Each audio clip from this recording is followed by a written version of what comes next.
नमस्कार. Cooking time मराठीमध्ये सर्वांचे मनापासून स्वागत. आज मी तुम्हाला पुरणपोळीसोबत केली जाणारी कटाची आमटी माझ्या पद्धतीने बनवून दाखवणार आहे.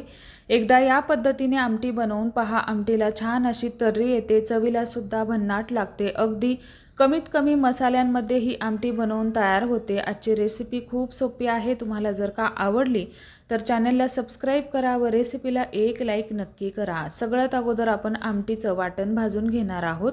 त्यासाठी इथं मी 2 मोठे चमचे गावरान तीळ घेतलेले आहेत. तीळ घातल्यामुळे आमटी छान अशी दाटसर होते. आता सगळ्यात अगोदर हे तीळ आपल्याला बारीक गॅसवरती छान खरपूस असे भाजून घ्यायचे आहेत. तीळ भाजून झाले. आता वाटण पाहूया. इथं मी 12 ते 15 खोबऱ्याचे काप घेतलेले आहेत. सुकं खोबरं घेतलेलं आहे. यानंतर एक मोठ्या आकाराचा कांदा उभा कट करून घेतलेला आहे. 10 ते 12 लसणाच्या पाकळ्या घेतलेल्या आहेत. आता सगळ्यात अगोदर आपण खोबरं भाजून घेणार आहोत. आमटी बनवत असताना तुम्ही वाटण कसं भाजता यावरती आमटीचा रंग व तरी अवलंबून असते. यासाठी वाटण भाजत असताना छान असं खरपूस तुम्हाला भाजून घ्यायचं आहे.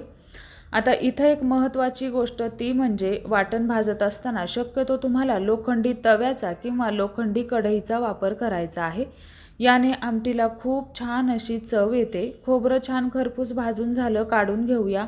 आता यानंतर कांदा भाजून घ्यायचा आहे. खोबरं भाजत असताना मी अर्धा चमचा तेल घातलं होतं. आता कांदा भाजत असताना सुद्धा आपल्याला एक मोठा चमचा तेल घालून हा कांदा खरपूस असा भाजून घ्यायचा आहे. तर इथे पहा, वाटण आपलं भाजून झालेलं आहे, थंड झालेलं आहे. सुरुवातीला घेतलेला कांदा भाजून घेतला. यानंतर मुठभर आपल्याला कोथिंबिरीची देठं घ्यायची आहेत. कोथिंबिरीची देठं घातल्यामुळे आमटीला खूप छान अशी चव येते. यानंतर भाजलेलं खोबरं घेतलेलं आहे, लसूण घेतलेला आहे, 1.5 ते 2 इंच आलं घेतलेलं आहे. आता यामध्येच मी 2 मोठे चमचे धना पावडर घालणार आहे. धना पावडर घातल्यामुळे आमटीला खूप छान अशी चव येते. सोबतच दाटसरपणा सुद्धा येतो. भाजलेले तीळ सुद्धा घातले. आता हे आपल्याला मिक्सरला थोडं थोडं पाणी घालत घट्टसर असं बारीक वाटून घ्यायचं आहे. आता यानंतर आपण आमटीला फोडणी देऊन घेणार आहोत. त्यासाठी कढईमध्ये आवडीप्रमाणे तेल घ्यायचं आहे. तेल छान कडकडीत गरम झालं की अर्धा चमचा आपल्याला जिरं घालायचं आहे. यानंतर आता कटाची आमटी आहे तर कढीपत्ता आलाच, त्यासाठी कढीपत्त्याची पानं सुद्धा घालायची आहेत. खरपूस अशी याची फोडणी आपल्याला तयार करून घ्यायची आहे. यानंतर आपण वाटून घेतलेलं वाटण घालायचं आहे व हे वाटण आपल्याला छान तेल सुटेपर्यंत व्यवस्थित असं परतवून घ्यायचं आहे. बरेच जण फोडणीमध्ये अर्धा चिरलेला लसूण सुद्धा घालतात, तर तुम्ही लसूण घातला तरीही चालेल. तर आता इथे पहा, वाटणाला व्यवस्थित असं तेल सुटलेलं आहे. आता या आमटीमध्ये आपण फक्त बेसिक मसाले वापरणार आहोत. खूप जास्त मसाले सुद्धा वापरायचे नाहीत. इथे पोहे खायचे 2 चमचे कांदा लसूण मसाला घेतलेला आहे. तुम्ही रोजचा काळा मसाला घेतला तरीही चालेल. 1.5 चमचा कश्मीरी लाल मिरची पावडर घेतलेली आहे. अर्धा चमचा हळद घेतलेली आहे. हळद खूप जास्त घालायची नाही, कारण आपण डाळ शिजवताना सुद्धा त्यामध्ये हळद घातली होती. मसाले घातल्यानंतर आता हे वाटण आपल्याला परत तेल सुटेपर्यंत व्यवस्थित असं परतवून घ्यायचं आहे. हे वाटण तुम्ही जितकं छान असं तेल सुटेपर्यंत परताल तितका आमटीला रंग छान येतो व तर्री छान येते. ही खूप महत्त्वाची टीप आहे. वाटण व्यवस्थित परतलं गेलं. आता यामध्ये आपल्याला घालायचं आहे येळवणी, म्हणजेच आपण जी हरभरा डाळ शिजवून राहिलेलं पाणी असतं त्याला येळवणी म्हणतात. हे आमटीसाठी वापरायचं असतं. याने आमटीला खूप छान असा दाटसरपणा येतो व खूप छान अशी चव येते. येळवणी घातलं. आता हे आपल्याला ढवळून घ्यायचं आहे. आमटी ढवळून घेतल्यानंतर आपल्याला ती किती घट्टसर किती पातळसर हवी आहे त्यानुसार यामध्ये पाणी घालायचं आहे.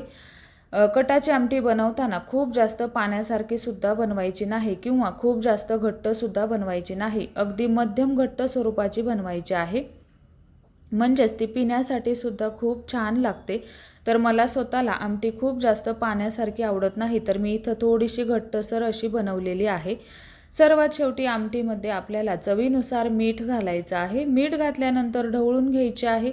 बारीक गॅस करायचा आहे व ही आमटी आपल्याला अर्ध्या तासासाठी किंवा तुमच्याकडे जर का वेळ असेल तर पाऊण तासासाठी ही व्यवस्थित अशी उकळवत ठेवायची आहे. आमटी जितकी जास्त उकळवाल, म्हणजे जितकी जास्त तुम्ही आटण्यासाठी ठेवाल तितकी चवीला भारी लागते. आवडत असेल तर तुम्ही यामध्ये सर्वात शेवटी गरम मसाला घालू शकता. तर आता सगळ्यात शेवटी बारीक चिरलेली कोथिंबीर घालायची आहे. तर तयार झाली आपली कटाची आमटी. यामध्ये मी कश्मीरी लाल मिरची पावडर वापरलेली आहे. यामुळे आमटीला पहा तर्री काय छान आलेली आहे. तुमच्याकडे जर नसेल तर बेडगी मिरची पावडर वापरली तरीही चालेल. रोजची रेग्युलर मिरची पावडर वापरू नका. याने आमटीला तर्री व रंग येणार नाही. तर कशी वाटली तुम्हाला आजची रेसिपी? आवडली असेल तर रेसिपीला एक लाईक नक्की करा व रेसिपी पाहिल्याबद्दल खूप खूप धन्यवाद.